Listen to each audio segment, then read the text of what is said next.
प्रणाम दोस्तों, स्वागत है आपका बनारस लिट फेस्ट 2023 काशी साहित्य कला उत्सव में। आखिर बनारस ही क्यों? नवभारत निर्माण समिति ने लिट फेस्ट के लिए बनारस शहर ही क्यों चुना? बनारस की अपनी साहित्य की एक विशाल परंपरा है। हिंदी साहित्य में आदिकाल से लेकर के समकालीन साहित्य तक बनारस में सैकड़ों नाम है। संस्कृत साहित्य भी बनारस में काफी समृद्ध है। हिंदी, हिंदवी, भोजपुरी सभी भाषाओं में बनारस ने उचित साहित्य दिया है। अगर मैं बनारस के सभी साहित्यकारों का नाम लेने लगूं तो संभवतः कई घंटे भी कम पड़े, सिर्फ नाम लेते लेते समय बीत जाएगा। परंतु उन कुछ चुनिंदा लोगों का नाम लेना तो जरूरी है जिन्होंने न सिर्फ हिंदी साहित्य की खजाने को समृद्ध किया है, बल्कि लोगों को एक नया जीवन दर्शन दे दिया है।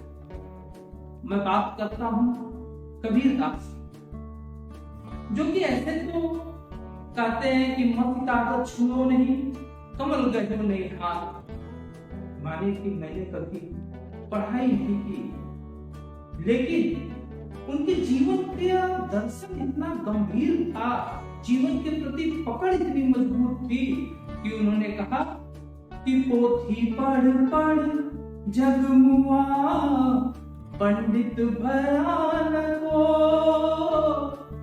ढाई आखर प्रेम का पढ़े सो पंडित हो। मतलब कि शास्त्रों को पढ़ने के बजाय हम प्रेम को समझें, प्रेम को जीवन में उतरा दे। लेकिन उनका प्रेम भी इतना सहज नहीं था। उनकी प्रेम की पराकाष्ठा देखिए कि कबीरा यह घर प्रेम का खाला का घर ना, बीच उतारे हुई घरे ते पैसे घर में।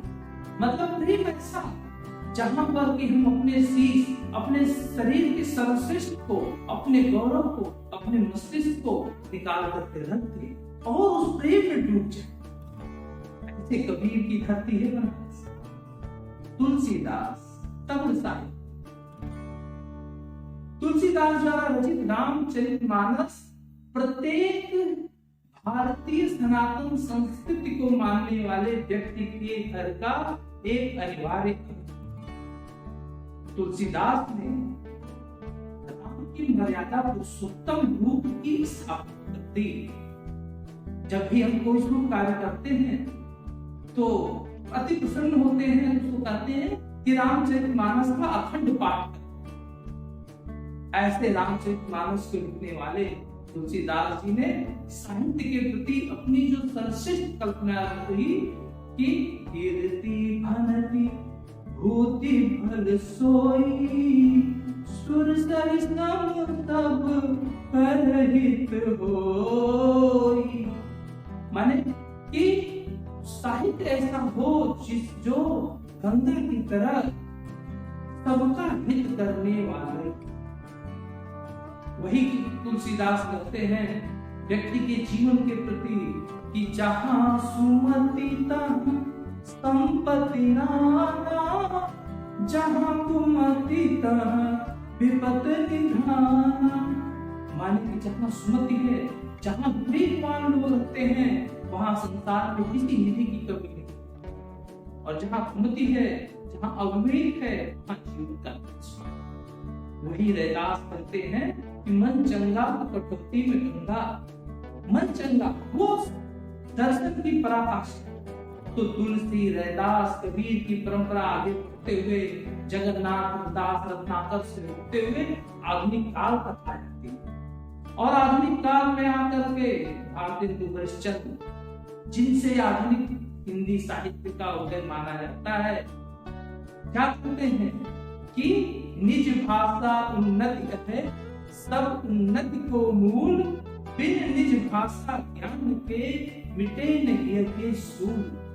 तुलसीदास और मुलचंद जी अपनी भाषा के प्रति गौरव की बात करते हैं और अपनी भाषा के विकास की बात करते हैं और तत्कालीन जो अंग्रेजी भाषा थी उसके प्रति प्रतिकार का भाव भी रखते हैं, गुलामी की मानसिकता को तोड़ने की बात करते हैं। भारतेंद्र मुलचंद जी के बाद अगर बड़े नामों में बोले, ऐसे तो बहुत से नाम हैं, बड़े नामों में ले तो मुंशी प्रेमचंद उपन्यासकार, प्रगतिशील उपन्यासकार, जिनकी रचनाओं ने तत्कालीन जीवन के हर आयाम को छुआ, चाहे कहानी मंत्र हो, चाहे सदगति हो, चाहे आपको गोदान हो, चाहे प्रेमाश्रय हो।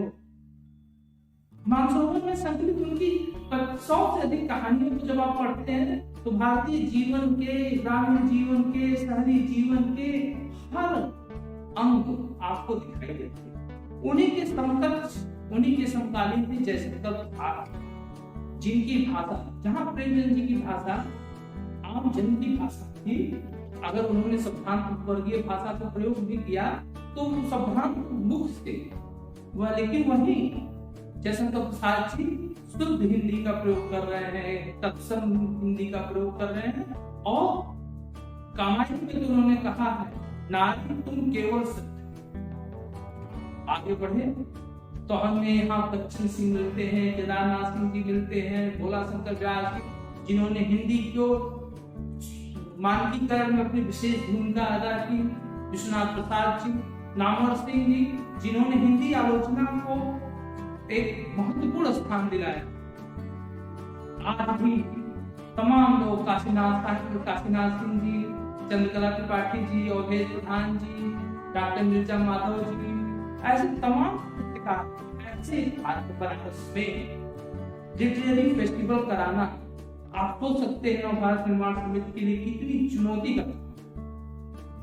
ऐसे में लोग अपने आगंतुकों को, आमंत्रित अतिथियों को चुनना, चाहे वो फिल्म कलाकार रघुवीर यादव जी हो, फैसल मलिक जी हो, नामी निर्देशक राहुल श्रीवास्तव जी हो, विनीत कुमार जी हो, प्रख्यात समीक्षक अजीत राय जी हो, या हिंदी के बड़े उपन्यासकार नीलाक्षी जी, नीलोत्पल मृणाल जी, दिव्य प्रकाश दुबे जैसे लोग हों, या फिर बड़े कवि बुद्धिराम मिश्र जी, अशोक चक्र, पद्मश्री अशोक चक्रधर जी, अंकिता सिंह जी, साहिब कैफी जी, मदन मोहन दानिश जी जैसे बड़े नाम हों।